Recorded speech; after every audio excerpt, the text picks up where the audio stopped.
I think it's 12:01, so we're ready to get going. Rachel, are you clerking this or is Madison clerking this?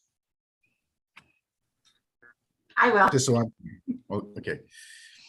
So we're still waiting though for Councillor Dufour. Yeah. Do we need him to get started? I don't think I do. I'm sure he will join, but no, you could get started without him. Okay, so we'll just move to adopt the minutes. Sorry, adopt the agenda. Well, I don't have Councillor Dufour to do that.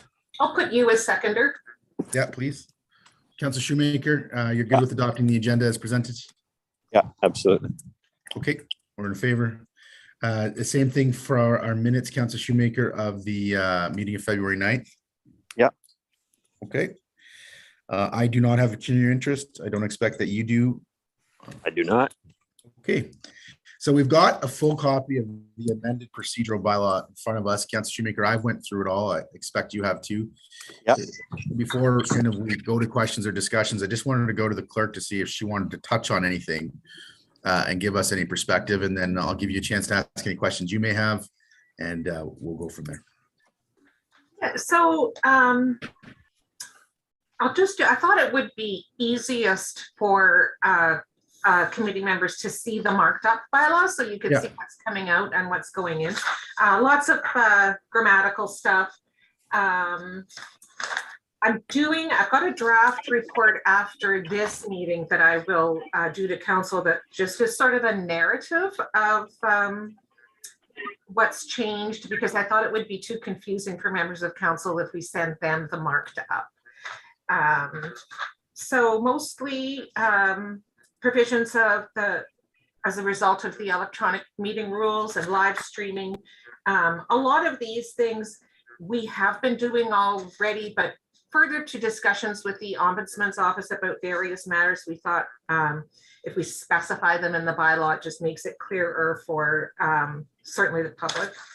And trying to look at the most significant ones. Confidentiality, that's always been something that has been an expectation. We're just articulating it further, just as a best practice. And what we were doing with respect to articulating that the electronic vote is the official vote and that the result will be read orally, as that became a bit of an issue in electronic meetings with transparency. And the format of the council agenda to include the land acknowledgement. And it's going to take us a while to get used to the numbering differences. So what were 5s as proclamations are going to be 6s, but articulate again, consent agenda, just specifically articulating in the bylaw what our process has been. Nothing changed. Rachel, I don't need you to go through all the changes. I reviewed them all. I think Matt has too. Was there anything specifically that you wanted to speak to or draw our attention to? Only with respect to the presentations and the delegations, to separate them out as the presentation. Sorry, Rachel, Luke's waiting to be let in. I just messaged him to see if that was him, because it didn't. I just let him know. Okay, so Councillor Dufour, so the clerk, we just started. The clerk's just drawing our attention to specific points about the changes she wants to. I reviewed it. I believe Councillor Shoemaker's reviewed it. And then what I'm going to do is I'm going to give each of you and Councillor Shoemaker a chance to ask additional questions after she's done. And then we'll go from there. So yeah, Rachel, just specific things. If you feel that there are any specific things you want to draw our attention to, please do. Otherwise, yeah, I think the most significant thing is the differentiation between presentations and delegations, and presentations being community organizations or people requesting proclamations, and delegations being folks who want to delegate to something specifically on the agenda, and laying out that process.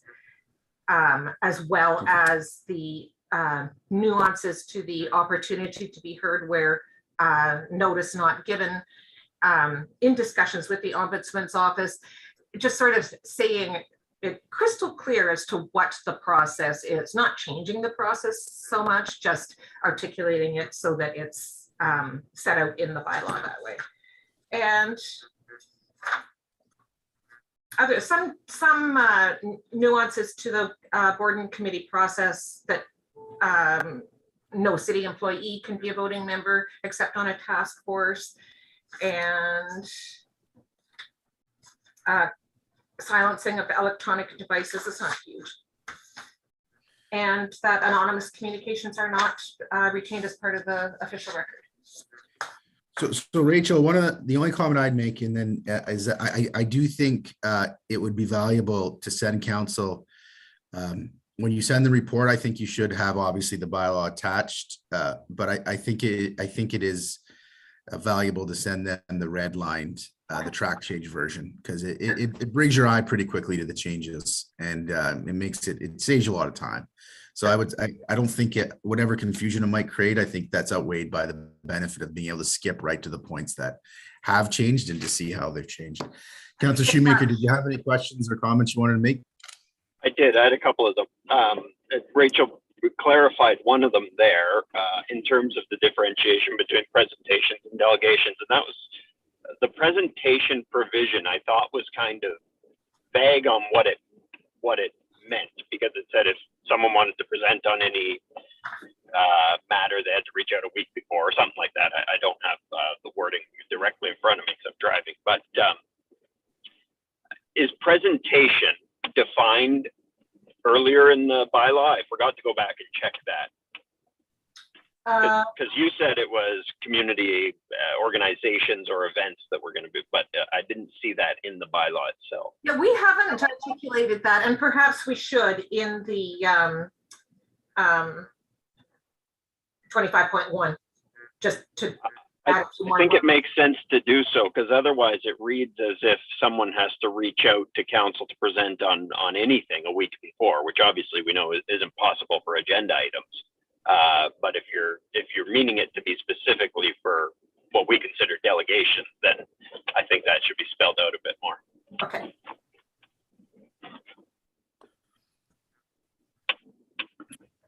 Anything else, Councilor Shoemaker? Yes, I had two other ones. The nominating committee had the defined staff people in there, and that is who is currently on there, and I think it currently works. But if any of those people change and we decide someone else would be better, I wonder if it just makes more sense to say it, it'll be made up of 6 staff and 3 councillors to be chosen by council.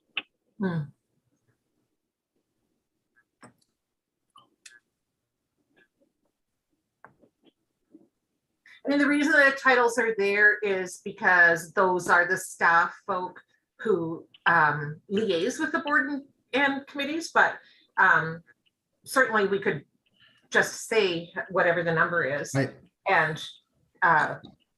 Yeah, listen, I think what Councilor Shoemaker's saying here makes a lot of sense. When I reviewed that change, I wondered myself about being that specific about the staff positions that were on it, because then if there's a good reason in the future to have a different staff person on it, or a different position on it, you got to change. And you don't need a bylaw amendment, right? Yeah. So I would go with what Councilor Shoemaker's suggesting there.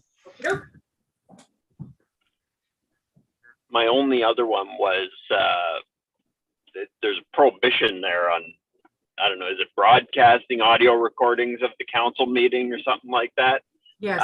Which is I just thought it odd, since we broadcast them anyways. I don't have any plans to audio record an open council meeting, but it's prohibited. Madison, I think that was something that we found one of our counterparts was doing. It doesn't need to be in. I don't see the value in it. Okay. Thanks for that, Councilor Shoemaker. Councilor Dufour? I reviewed the entire bylaw, and I was happy with the changes. I felt like it accurately reflected our conversation last time, especially as it relates to code of conduct violations for breaking close confidentiality and absences. So I was happy with the changes. Great. Okay. From my reading, that brings us to item 4 on the agenda, which is a resolution to that the proposed amendments to Council Procedure Bylaw 2013-100 be recommended to Council for approval. subject to obviously the comments that we've made today, which we'll adjust the bylaw accordingly. Councillor Shoemaker, you're moving that. Councillor Dufour, you're seconding it. You're both comfortable with that? Yes. No problem. We're all in favor with it. Yeah. We Yeah. received Noah's correspondence. I got to say, I agree with Noah. I don't think we're intending to do what Noah might think we're intending to do, which is open up a part of our meeting just for delegations. I'm not sure if my colleagues in the call are aware, but there are many communities where North Bay is a great example. You can actually just put in a request and come to council and talk about whatever you want for a fixed period of time. And every municipality who has that is trying to get away from it. We don't have anything like that, and we're not moving towards it. So, I think the process that we have implemented with this bylaw is just a codification of what we do. And that really gives, agenda review the discretion to make sure that those attendances at our meeting are appropriate. And I think we've handled that discretion, really well. And I think it's one of the reasons why our meetings are as functional as they are. So all that to say, I review Noah's correspondence. Noah's right, but I don't think we're doing what Noah thinks we might be doing. So He had asked that his correspondence be included on the council agenda that report comes to. I was intending to attach both this correspondence and the correspondence received for the previous meeting to that report so that council's aware of what those comments were. okay, very good. So just a motion to adjourn. Councilor Shoemaker, Councilor Dufour, all in favor? In favor. Thanks, everybody. Take care. Christian, Have a great day. you look great in Ross's new election pamphlet. Well, we're being live streamed right now, so I have no comment. All right. Yeah.